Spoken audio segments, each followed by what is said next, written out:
Objective for this PowerPoint is to run you guys through an introduction and anatomy section that will discuss posture and respiratory function, assessment of dysfunctional breathing, characteristics of normal breathing, assessment techniques, and classification of breathing pattern disorders. We'll then get into restoration techniques, paradigm use in clinical practice, patient and clinician reported outcome measures, strengths and limitations, and then finally references.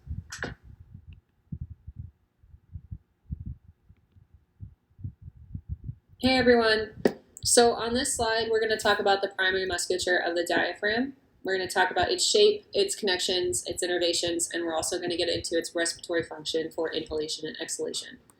So the shape itself, it's a dome-shaped muscle. In the picture you can see on the right side, the right dome is a different shape compared to the left, and its attachment on the lumbar spine on the right side, the right crust is lower than the left. There's a reason for that. So on the right side of the body, we have more organ displacement on the right side than we do on the left. The right lung has 3 lobes compared to the left, which only has 2. We also have the liver underneath the diaphragm on the right side, and we can also see that the right kidney also sits lower on the right than on the left. Now, the diaphragm takes up the shape and displacement for the positioning of the organs and also what is present there. The costal attachments on the inner surface of the lower 6 ribs, so it's going to come down specifically on ribs 7 through 12. The lumbar attachment, like I mentioned before, on the left side, it's actually going to come from L1 to about L2, L3, and on the right side, it's going to be from L1 to about L3, L4. It's also going to have a sternal attachment on the inner part of the xiphoid process. The central tendon of the diaphragm is actually going to come up, and it's going to have attachment sites and fascial connections to the pericardium and to the lungs. We're also going to have the inferior vena cava, the descending aorta, and the esophagus come through the diaphragm itself. So there's going to be actual holes in the diaphragm that allow those to pass through. Innervations of the diaphragm, specifically the phrenic nerve, bilaterally from nerve roots C3, C4, and C5 that will allow it to facilitate inspiration and expiration. So when the diaphragm, when it functions for respiration, for inhalation, it's actually going to move inferiorly. It's going to develop negative pressure to allow air to come inside. Now, when it does that, we also have to remember that there are organs there that need to be displaced. So the abdominal muscles in the pelvic floor are actually going to be less active in inhalation than in exhalation to allow displacement of those visceral organs. We also have to remember that when it comes down and contracts, that it's actually going to pull the lumbar spine anteriorly as well, and it's going to externally rotate the ribs to allow more space for air to come in. Now, the opposite is going to happen for exhalation. The abdominal muscles in the pelvic floor are going to be more facilitated to allow that pushing out of the air, and the ribs are going to move internally rotate, and then the lumbar spine is going to relax and not be pulled so anteriorly. It's going to come back more posteriorly. So that is a brief overview of the diaphragm, its anatomy, and also its respiratory function. Okay. So in the previous slide, we talked about the respiratory function of the diaphragm, and right now what we're going to do is we're going to talk about the postural function of the diaphragm and breathing. So for postural control and stabilization, we're going to start looking at the abdominal muscles, the rectus abdominis, the internal and external obliques, and the transverse abdominis. Now, the rectus abdominis is a huge player in bowel movements, childbirth, and coughing. Now, that's interesting because in primal reflex release therapy, a treatment for inhibition of the first rib elevation, scalenes attached to the first rib, other fascial connections, those are accessory motions for breathing, very much up here. To inhibit that, we have our patients forcefully cough and activate the rectus abdominis. So we're trying to facilitate a more proper function of breathing. Internal and external obliques, specifically external obliques, those will actually pull the ribs from a more externally rotated position to a more internally rotated position. And also the pelvis, it will pull it more posteriorly rather than have it dumped anteriorly. This muscle is actually a huge player in PRI, Postural Restoration Institute activation for respiration. They want to facilitate the ribs coming down, a posterior pelvic tilt to kind of bring back a balance of postural alignment for the pelvic floor and then the diaphragm. So if this is my diaphragm here and this is my pelvic floor, when we look at posture today, a lot of people are anteriorly rotated in the pelvis, and their ribs are more externally rotated to compensate for improper breathing patterns. So what we're trying to do is we're trying to bring it back here and have this wonderful zone of opposition. I'm going to get into that in the next slide, but just so you guys have a reference. Internal obliques are more superficial, and that's more of a forced respiration muscle, and we really don't need that since we're already so much here. So much chest breathing, so many accessory muscles used, that's not really helping us. The transverse abdominis is more important for lumbar stabilization. As I mentioned before in the previous slide, the diaphragm has connections onto the lumbar spine and can actually be a lumbar stabilizer. Now, as I mentioned before, if we're dumped this way, what is our lumbar spine doing? It has a more lordotic curve that's not really stabilized. It's not being helped at all. That puts our abdominal muscles in a more lengthened and inhibited state so they can't actually function to do their job, creating pressure, allowing proper movement of the diaphragm and even the pelvic floor. So a study conducted by Hodges et al., they actually did an EMG study of the different demands for diaphragm control and pressure in the thorax and in the abdomen for stabilization of the lumbar spine, and they wanted to see over time like if that would change. Now, they realized with the higher demands of breathing function, or respiratory need, the diaphragm was no longer able to perform its duty as a spinal stabilizer, so that actually declined. So if you think about all the people that are working out nowadays, they're walking around with all this dysfunction and all these compensations. The higher demand for breathing, nothing's really helping them with spinal stabilization. A lot of cases looking into low back pain in the literature, we're seeing a lot of breathing-related issues that are contributing to low back pain, which in a few studies, especially by Boyle et al., reported that low back pain was reduced with the implementation of proper breathing techniques. We're going to look really quick at the pelvic floor. Craniosacral therapy by John Upledger actually kind of separates the diaphragm into three separate parts. Specifically, we have the respiratory diaphragm, which we talked about already, but we also have the pelvic diaphragm. Now, the pelvic diaphragm, we've got the urogenital area. It's kind of like a hammock of tissue that allows the organs to kind of rest upon. As I mentioned in the previous video, for exhalation, that muscle down there, the pelvic floor has to activate to kind of force air out. But inhalation, it has to kind of relax to allow displacement of visceral organs.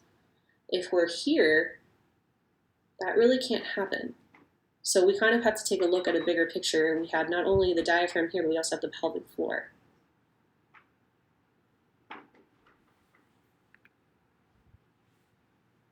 This slide specifically looks at breathing and stability. These different articles illustrate the same conclusions, that once the demand for respiratory function increases, the demand for stability or postural control decreases with activity, either that be an upper limb, running, walking, different positioning from supine, tripod, quadruped to standing. This all looked at the different activations of either the abdominal muscles or the rate of respiration over time.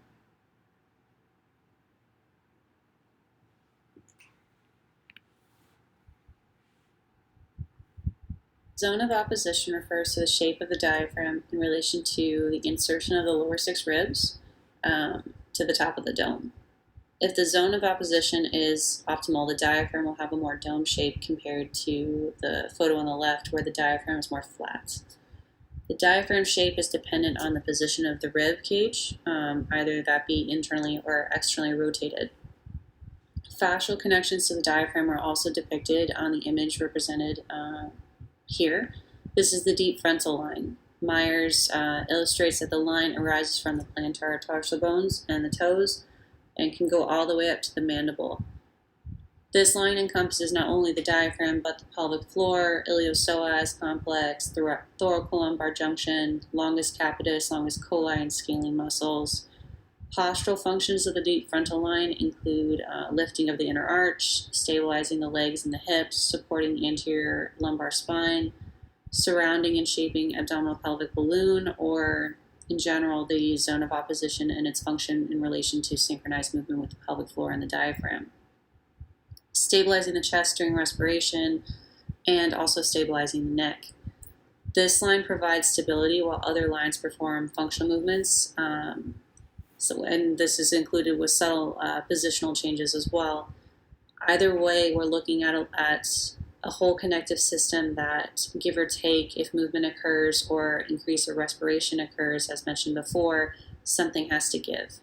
So in this case, when respiratory demands are high, the decrease or loss of function for stability control is present.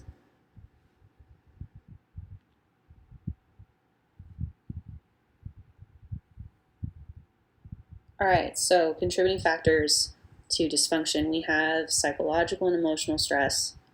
We have physiological factors, which we'll talk about in this slide, and then also a slide after this. We also have regional interdependence. So we as clinicians focus not only on the actual injury itself, but we try to take a more global approach to pain and dysfunction. McCoss et al., this article had 17 healthy participants. They did a sham treatment and then a diaphragm release treatment. They tracked prior to and then after treatment pain pressure threshold on the C4 paraspinal musculature and tibialis anterior as well. So the treatment that they did for the diaphragm release, it was different than the primal reflex release therapy diaphragm release. So they used their thumbs, and during the exhalation phase, they kind of dug underneath the ribs, but they didn't have them hold their breath or perform any similar, instructions to the PRRT release. The after effects, the post measurements, were actually lower than the pre-intervention measurements for pain pressure thresholds. So that actually supported their hypothesis that this would have a hypoalgesic effect, decrease somatic dysfunction, and along the gait control period that they were trying to determine if that was even possible to decrease pain pressure threshold pre and post treatment with just the diaphragm release. We have psychological and emotional factors, stress, anxiety, trauma.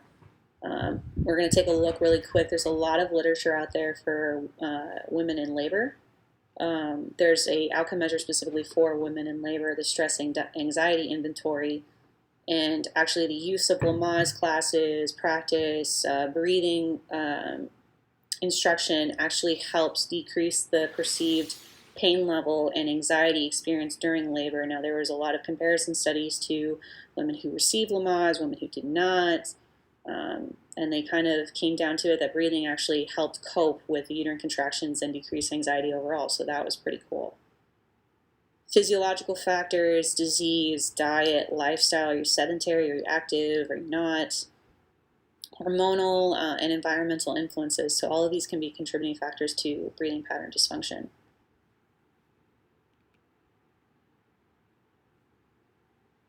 Other elements that can be attributed to breathing pattern disorders, physiological and chemical components. What we can see is a state of hyperventilation or hypocapnia, which involves decreased levels of CO2 in the blood, increased pH. This can lead to vascular constriction, increased sympathetic drive or dominance, increased muscle tone, and increased neuronal activity. That is keeping us in that fight or flight response.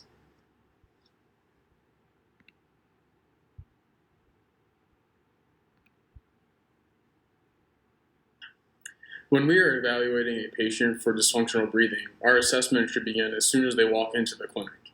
We should be observing the patient's posture and notice if they are slumped or hunched, because this can limit the ability of the diaphragm to fully expand.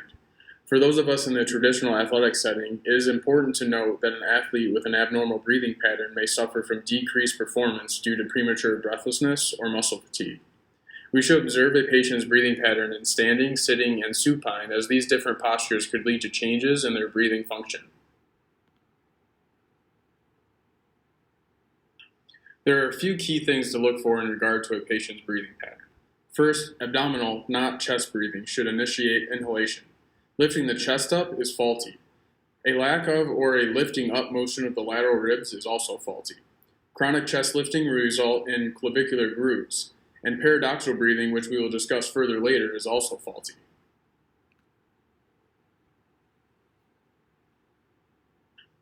There are also a few characteristics of normal breathing that are important to identify. First, a normal breathing pattern is classified as diaphragmatic or abdominal breathing. Normal breathing should be initiated in the abdomen, which would expand outward during inhalation and inward during exhalation. Some degree of horizontal lower rib motion, even if slight, should be present. There should be no lifting up motion in the upper ribs, and the patient should not present with clavicular grooves.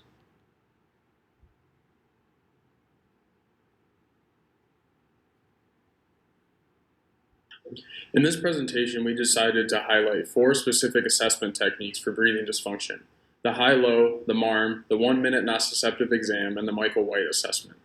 During the high-low assessment, the patient places one hand on their chest and one hand on their abdomen and breathes normally.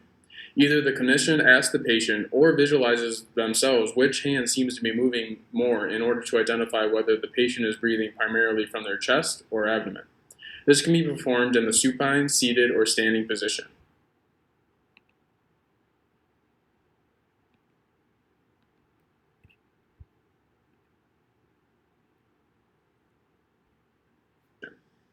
The MARM stands for the Manual Assessment of Respiratory Motion. This is a palpatory method that quantifies breathing patterns in a practical, inexpensive, and reliable manner. The primary purpose is to assess breathing pattern and the relative distribution of breathing motion up between the upper rib cage and the lower rib cage. To perform the MARM, the patient is seated and the clinician places their hands on the posterior and lateral aspects of the 11th and 12th ribs. While the patient breathes, the clinician measures perceived displacement and functional movement of the upper and lower rib cage movement, as well as abdominal expansion using 2 lines drawn on the patient to form a half of a pie chart and pressure placed through the clinician's hands. For the traditional MARM, calculations are made in order to assess angle differences between the highest point of the inhalation, upper rib cage, and the lowest point, the lower rib cage. Positive values are indicative of chest breathing or vertical movement, and negative values indicate abdominal lateral movement. With the modified MARM, the measurements are not taken, but rather the clinician perceives whether the patient demonstrates more positive or apical or negative abdominal motion. The MARM has demonstrated good inter-examiner reliability as compared to the plethysmography, which is a method to measure volume changes in the lungs.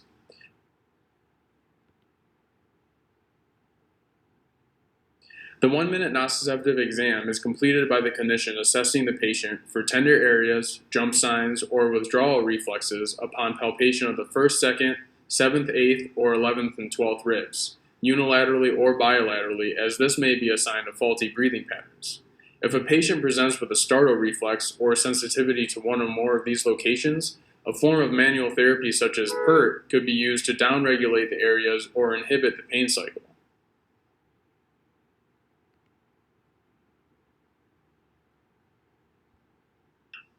The final assessment technique is an online self-breathing assessment created by Michael Grant White. This is a comprehensive assessment of breathing patterns that has the patient perform specific tests like the exhale count, breathing rate, and breathing pause, and also ask the patient questions about their breathing characteristics, physical, mental, and emotional conditions, nutrition, and sleep habits. After the patient completes the assessment, the system generates a score based on their responses and provides detailed information about normal breathing patterns for each section. The assessment then provides links to specific exercises in order to correct specific functions based on the patient's goals and desires for improvement. This is a rather lengthy assessment, and there are numerous exercises, so we are going to touch on a few of the restoration techniques, but certainly not all. So if you are interested in learning more, we encourage you to check out your breathing self-mastery kit.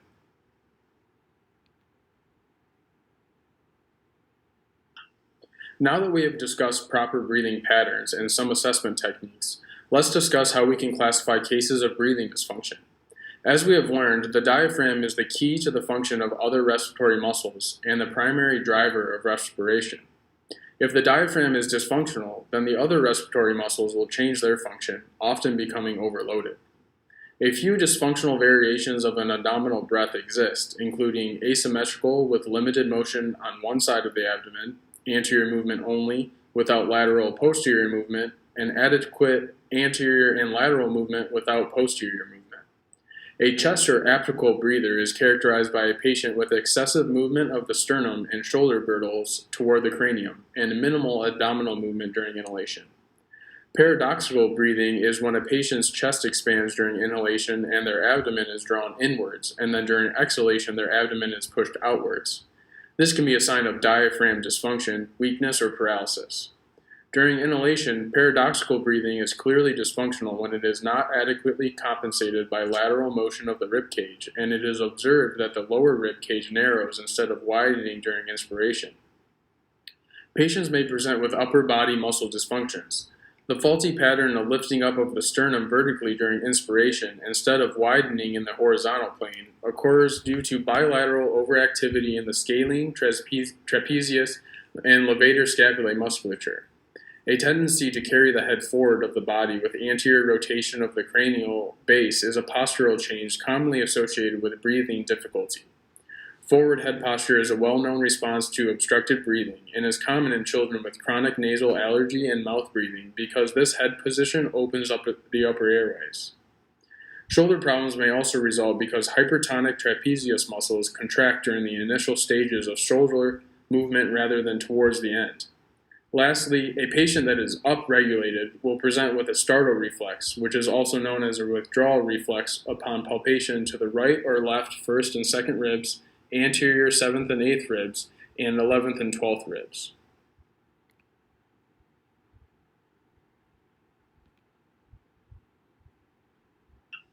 When working with patients suffering from breathing pattern dysfunctions, there are a few outcome measures that can help clinicians better track a patient's progress.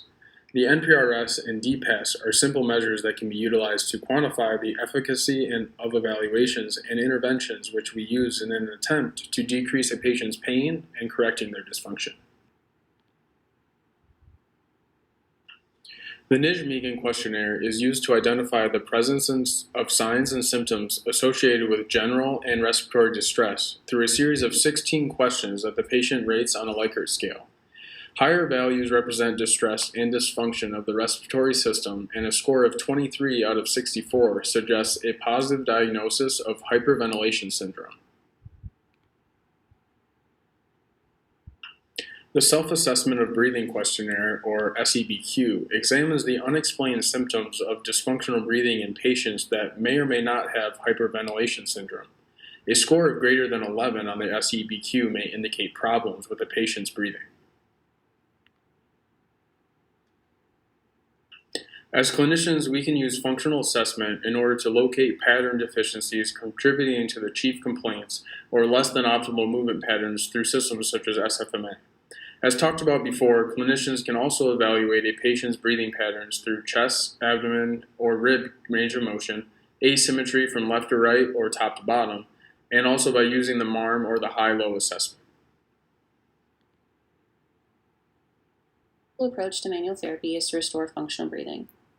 Multiple paradigms such as optimal breathing, PRRT, PRI, and craniosacral therapy utilize restoration techniques via manual application and exercise. The goal is to restore postural and respiration functions and also to improve quality of life. Here are a few restoration techniques used in clinical practice. The squeeze and breathe technique. With your hands in a C shape, place your thumbs in your lower back and your fingers across your belly. Exhale and squeeze your fingers and your thumbs closer together. Inhale for a duration of 5 seconds and spread your fingers and thumbs apart against their will. Once you exhale, squeeze your fingers and thumbs together again. Repeat this as often as needed. On that last inhale, 5 seconds, exhale, and then release your hands to your side.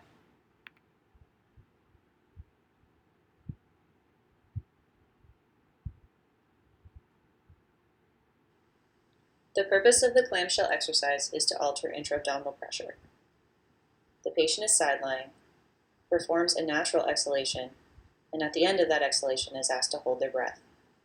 While keeping their heels together, they will raise their top knee for a duration of 3 seconds, and then bring their knee back down for another duration of 3 seconds.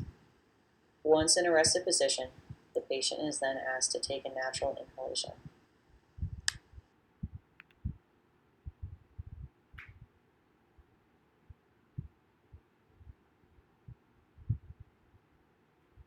This restoration technique, we're going to talk about the 90-90 position, created by the Postural Restoration Institute, specifically in their postural respiration course.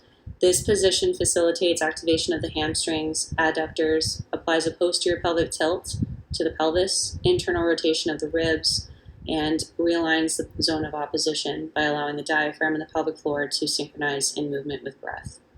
Progressions include use of a balloon for more forceful expiration and activation of the costal muscles. It can also include high-low technique that we've seen before. It can also include 360 breathing with assistance by the clinician actually putting their fingers into the sides of the abdomen and allowing the patient to fully expand.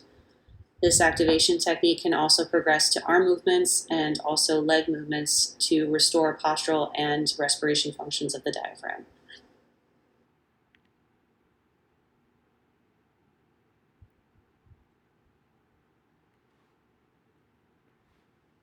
The primal reflex release diaphragm lift.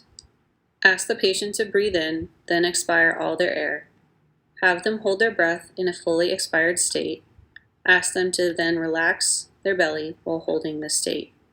Place your fingers under the involved rib costal margin. Gently lift the costal margin and maintain a stretch.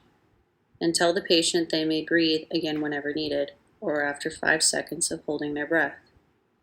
When they begin to inspire, release your fingers and repeat several times if necessary. The craniosacral therapy pelvic diaphragm release. Ask your patient to lay supine on a table. Sit beside them, place one hand underneath their sacrum and the other hand on top of their abdomen with your hypothenar eminence touching their pubic bone. Make sure to ask your patient's permission. Now, applying an anterior-posterior pressure, closing the space between your hands, look for a transient tissue motion in the abdomen. Once you feel it, move towards it. You will become the barrier for any reverse motion that takes place. Hold this position until a full release is felt.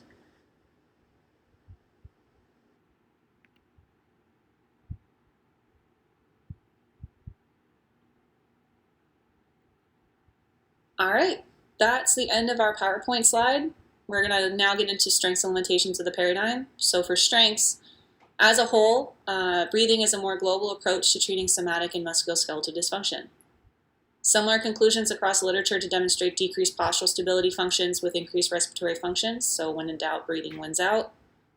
Clinical relevance to explore paradigms that include abdominal activation with respiration and progressions with different demands or loads or positions from supine to standing, anywhere in between there. And limitations, there currently are no long-term studies to determine effectiveness of restoration techniques across populations over time. So that would be something to look into or even consider in your future research endeavors. Have a good one, guys.